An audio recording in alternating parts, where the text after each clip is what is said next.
everyone, this is OCD Live. I'm Ali Greymond. Okay, let's get to some questions.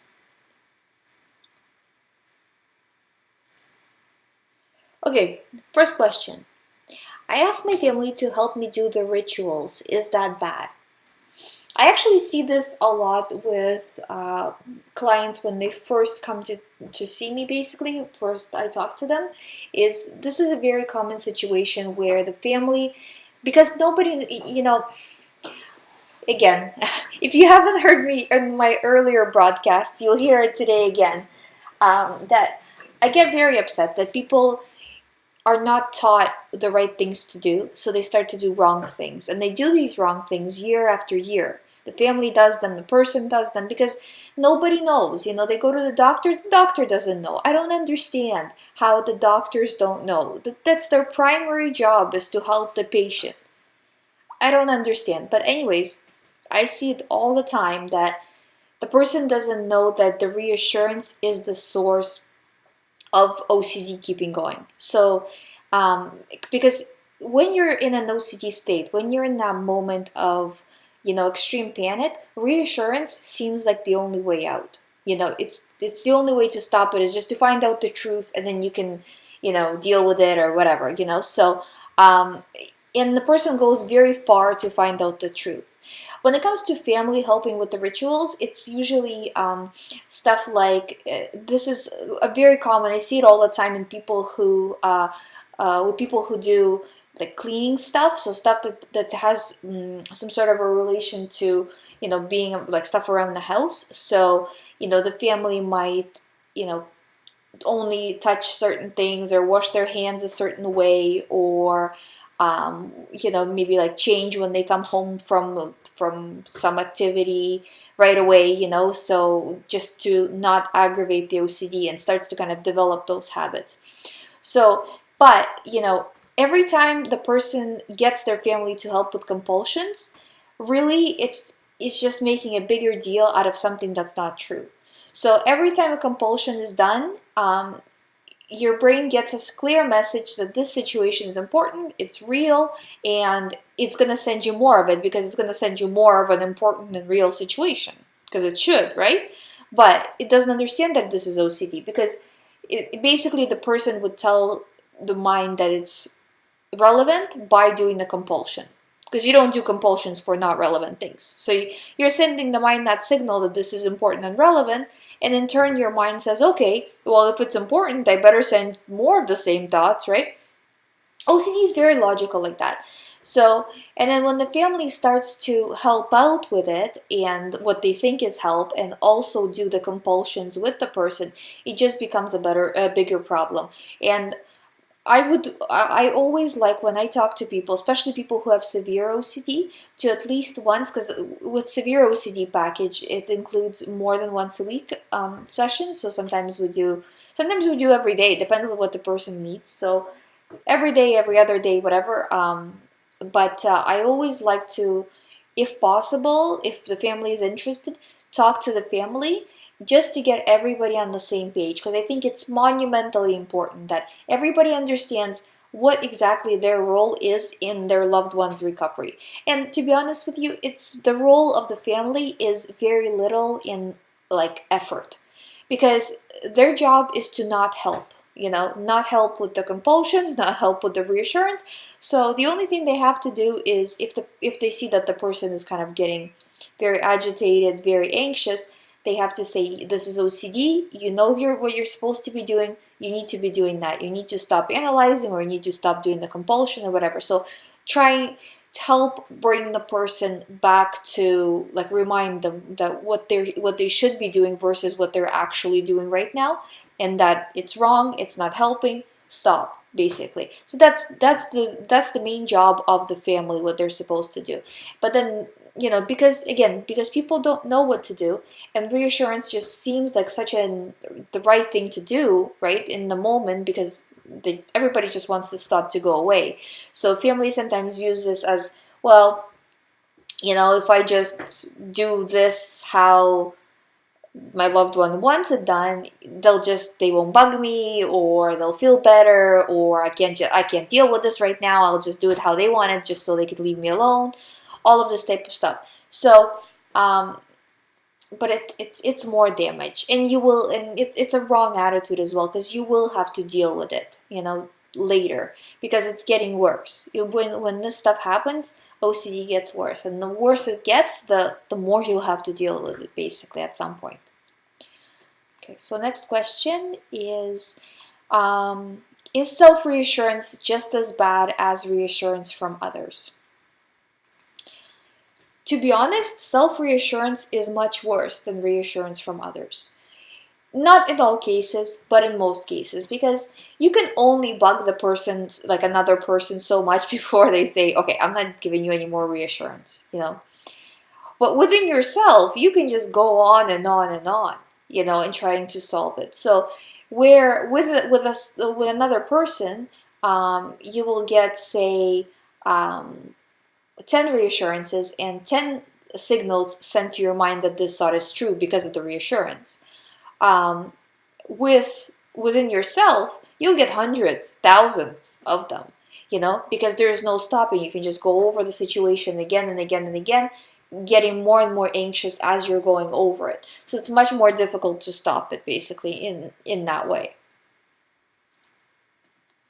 But and that's the thing, is that getting reassurance from other people needs to stop. But at the same time, you gotta keep your own mind busy. So and again, always refusing that analyzing. It shouldn't be even going into the thought even a little bit. You should say, okay, this thought is, for example, if you have driving OCD, this thought is my driving OCD. I'm choosing not to deal with it. I'm choosing to move on. And that's all there is to it. You're not looking into the details. You're not saying, well, this driving thought is different than my yesterday's driving thought, different than the day before driving thought. They're all the same. I've had OCD myself. I talk to so many people, and it's never, this is the one, or this one is true. It always feels like it is, and it always feels like that for everybody. Everybody feels like this is the one, but it never is. I talk to a lot of people. Every single day I talk to people, and it's never the one. So you just kind of, when the thought comes in, if it has to do with your theme, just don't pay attention to it, and don't allow yourself to do self-reassurance, because the thought comes in, that's not your choice. And this is another good point that I kind of wanted to mention, is that when the thought comes into your mind, what if, for example, I was driving and I hit somebody, or some story like that, right?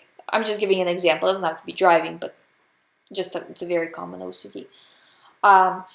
So a thought comes in, what if something, something, something, and that you can't control, because the reason why it's coming into your mind is because in the past, you made this topic very important to your mind, because you kept reacting to it. So your mind flagged it as important. So now it's sending you thoughts on this topic. To your mind, it really doesn't matter. It doesn't even understand the topic. It's bouncing back the signals that you've sent before. You sent the signal that this topic is dangerous. It's finding similar, within the same topic, like similar subtopics, and, bouncing it back at you. Oh, that's all that's happening. It's like ping pong, that's all that's happening.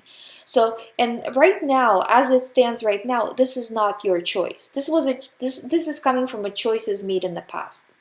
But, so the thought comes in, it's not your choice, okay? Now, what do you do with this thought? Do you pay attention to it? Or do you say, this is my regular thought, I'm not dealing with it, I'm moving on, and then switching whatever your activity is to something that just will occupy the mind? That's a choice. So the thought coming in is not a choice. It's not you. It has nothing to do with you. It's just a bunch of signals bouncing at you. You can keep those signals going by making it relevant again and doing more reassurance and all of this. Or you can say, I'm not dealing with this. Enough is enough. I'm moving on. This is taking over my life. I'm moving on from this. And if you're doing this and being very forceful with it, then it goes away. So you have to kind of be very clear of where your choice is and where it isn't, because a lot of the times people get stuck in the state of, well, what does that mean about me that I'm having these thoughts? Am I a bad person? All of this, it just goes, it just goes on and on that, person starts to kind of attach more meaning to the thought than there is, and more like, well, what does that mean about me? Does that mean I'm not a good person? Does that mean I'm bad? Does that mean I'm going to do something bad in the future? And all of these things, but they're just signals bouncing at you because you've reacted to them before with fear. That's all. If you would have reacted to, I don't know, a pen being put this way and not that way, before, that would have bounced back at you. It doesn't matter what the thought is. And this is the key point of gaining that power back from OCD that you lost, by saying that, it doesn't matter if it's this thought or that thought or another thought. They're all the same thought. It's all the same thing. It's just happening over and over and over and over again. So just kind of being forceful with it and letting it go. And that's the recovery for you. Okay, another question here. That there's a real situation that my obsession comes from. Is this common? Yes. OCD always comes from a real situation. Not real in the way, though, that not real in the way that OCD makes you believe it is. So, for example, just like, okay, we'll continue to do the examples of the driving OCD because it's pretty clear and I think people understand it well. That, okay, the person is driving, they think they hit something. They probably did hit a bump or something on the road, or maybe they went over a crack in the road. There was something, or sometimes there isn't. There are times where it isn't. But a lot of the times, like, the car will bounce off of something, or maybe they just kind of moved in the chair and they felt like maybe something, how like sometimes like if you move funny, you think like the car jumped or whatever, but it was just like you moving kind of thing, because it's like you're feeling like the weight go up and down, but it was like you just shifting. I don't know. I'm just saying that, but there is a real situation there that you felt something, you don't know where for sure it came from, and you start to attach a deeper meaning to it. Well, I must have hit somebody, well, I did feel it, so I must have hit somebody. Well, who could have hit? Oh, okay, I saw an old lady, or I saw a squirrel running over, whatever, right? And then the story starts, and then you start to think, well, yeah, and then I didn't see the old lady afterwards, or I didn't see, the whatever squirrel or something else, afterwards, right? So I think, what if I did that and I must be a bad person? Let me check the news. You check the news. There's something on the news that was similar, and on it goes. We all have been in these situations, not exactly this, but similar situations where it just gets out of control very quickly. So, and it always kind of comes from a real place, but it's not real in the way that OCD wants you to believe. Driving over a bump is not the same as driving over a person, And it's like that in all the cases. Like, for example, you can get sore throat and you think because whatever, you get sore throat, you caught a virus at work or whatever, but it's not Ebola. Same kind of thing, that if you start to go into the doctors thinking you have Ebola or whatever, right? That, because so it's a similar thing where it comes from somewhere, but it's not where OCD wants you to think it's from. Okay, and actually it's good that I was on medical theme, because another question is, I feel that I'm putting others in danger if I don't seek reassurance. So specifically, let's talk about this in a medical term, and then also in the harm OCD terms, okay? Because this is the two where I see it the most. So in medical sense, you have to think that if you think you have some sort of incurable disease or whatever, and you'll infect others and all of this, ask yourself this. Say, pick a person who you know who doesn't have OCD. Would this person go to the lengths that you're going when it comes to getting checked or whatever, or checking yourself, or however you're doing it? No. I can tell you right now they wouldn't, because I've never seen the situation where it was true, so they wouldn't. Now, let's talk about harm OCD. A lot of the times people worry that sometimes it's like a false memory where they think they have done something in the past or they think that they will do something in the future.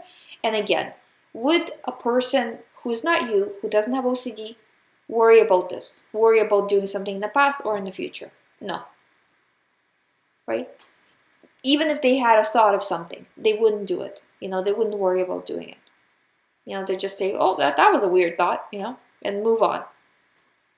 So that's the thing, and it's always kind of, because right now your emotions are very clouded by OCD. So it's hard for you just by yourself to judge which thought is real and which is OCD. And the best way to do this is to just say, well, would somebody else who I know how they behave, worry about this?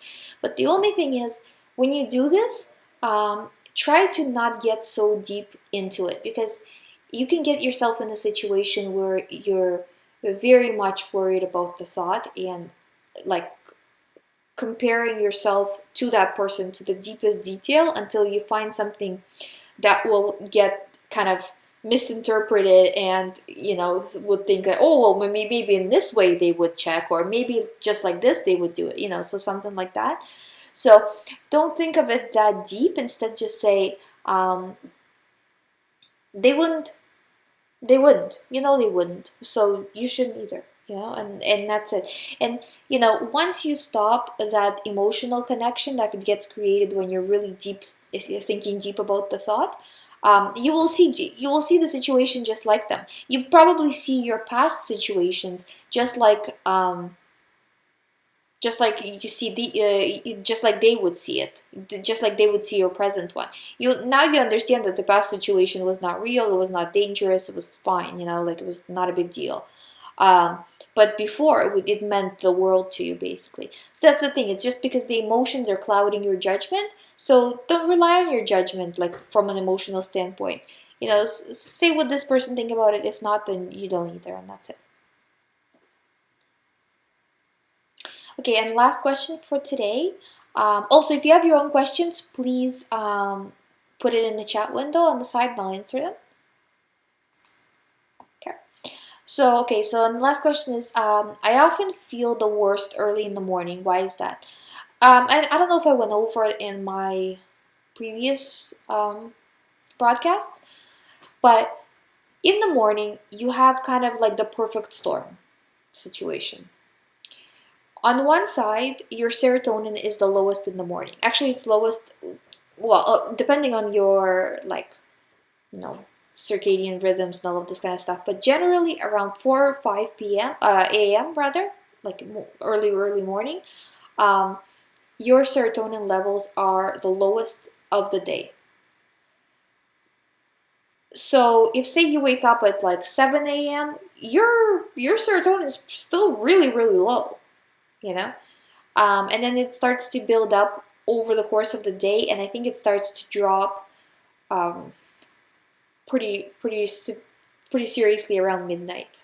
Starts to drop back down, or 1 a.m. or something like that. I don't remember now, but anyways, early in the morning it's the lowest. Also around 8 a.m., again on average, your cortisol and your stress hormones are at their highest, and the reason why that's done is so when you get up you have energy.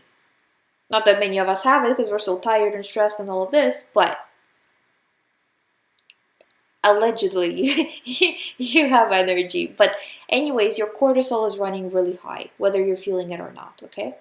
And I'm saying cortisol kind of like as a blanket statement, because it's not just cortisol but just stress hormones. I'm using cortisol as just one of the examples.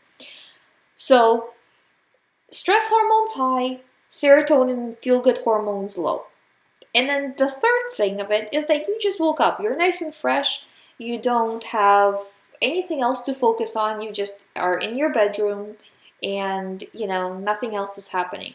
So what else can you think about besides OCD, right? So that's why, and I'm telling you, just get up out of the bed. I know nobody wants to, but get up out of the bed and just go start your day, because the more you think about it, the worse your day will be, because kind of the morning really sets up the rest of your day. So if you really put your foot down in the morning and say, you know what, I'm not spending a full day doing this. OCD can come into my mind right now, but I am not engaging it, and just get up out of bed. That would be ideal. And just when you get up out of bed, try to give your mind as much stuff to focus on, so it just has a lot of different stimuli, so it gets attached to something else besides your thought.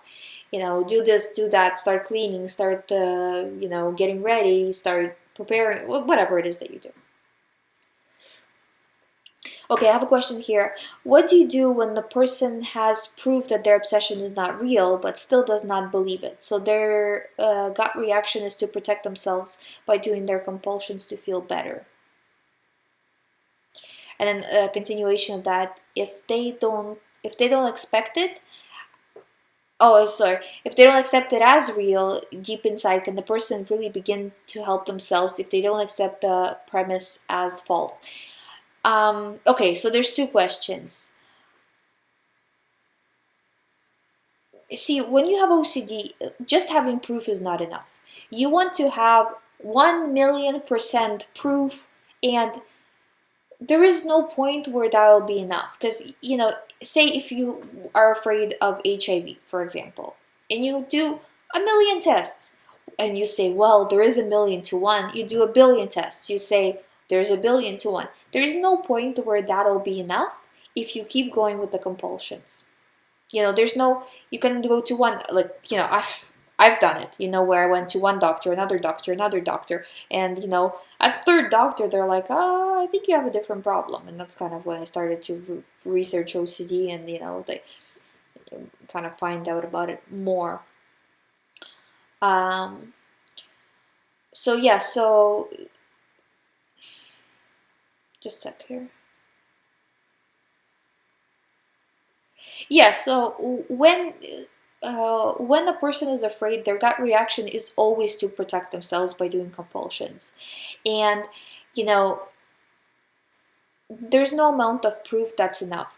They need to understand that this is OCD at some level. They don't even have to understand that it's full OCD, but if they're not willing to do it, at least, I'm not sure if it's you who has OCD or somebody else in your life, but basically the person that has OCD, they need to at least give it a try. You feel bad right now, let's try this. I know that you think that, the obsession is, even though that you have proof, the obsession, you're still worried and you still kind of can't let it go. But let's just try this. For a few days, let's just try not to do any more reassurance or compulsions. Let's just try. And then the person will see, oh, you know what? I actually felt better. And have them record it. Have them record the level of anxiety before, and then 2 days later, how they feel.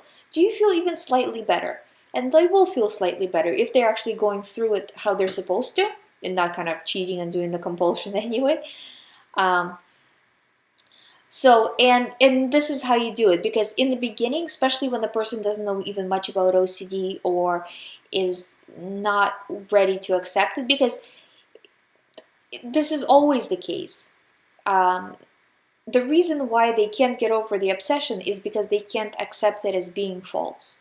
That is the reason. If they accept it as being false, it wouldn't be an obsession. So they can start doing the recovery, doing the process, even if they don't fully believe it, and just trust that many people went down this road, nothing ever happened to anybody, and everybody recovered. Everybody who actually for real went down this road all the way recovered.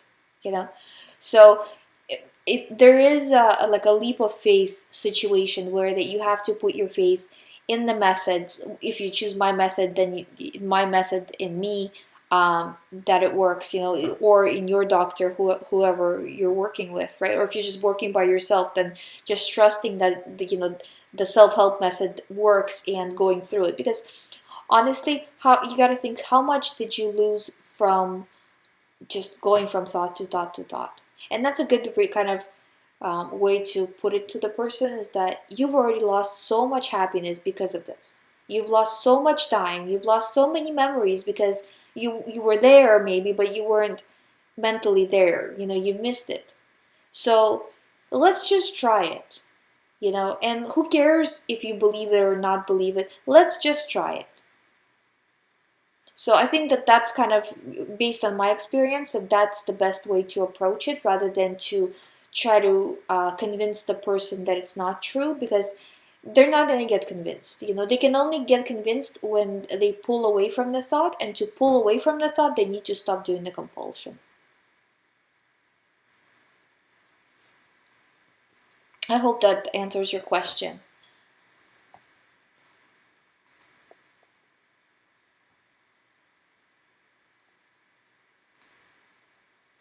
And then, like what I said yesterday too, that what if the person will say, well, what if it turns out to be true? Well, if it turns out to be true, then we will deal with the consequences then. I always say to my clients, you know, because my clients are always worried that what if something bad happens, or, you know, like specifically because, you know, a lot of the time I talk to people who have harm OCD, you know, and they worry, well, what if I go to jail, or what if I do? Like, okay, so we're all going to go to jail as a group. They'll just invite all of us in. You know, I'm telling you, it never happens. You know, so just kind of being there for the person and supporting them, or if it's yourself, then, you know, kind of putting a spin on it of how somebody else would view it. So, and say, you know, if it is, then we'll deal with then, but we're not dealing with it now. So I guess that's the show for today, and I will see you guys tomorrow. Unless anybody has more questions, I will see everybody tomorrow, and then you could ask questions then or any other time. Or if you want to ask me a question in private, you can do so by emailing me at info@youhaveocd.com. Just when you ask a question, please like put a note whether you would want me to ask publicly or just reply to you through email privately. I do encourage you to allow me to say it publicly. I won't say things like of personal nature, like I'll make it different enough that nobody would know it was ever you. But I just find that if we all get together and if we all say, listen, this is how I feel, you know, I get these thoughts and I don't know what to do with them. I get worried, whatever, I get OCD.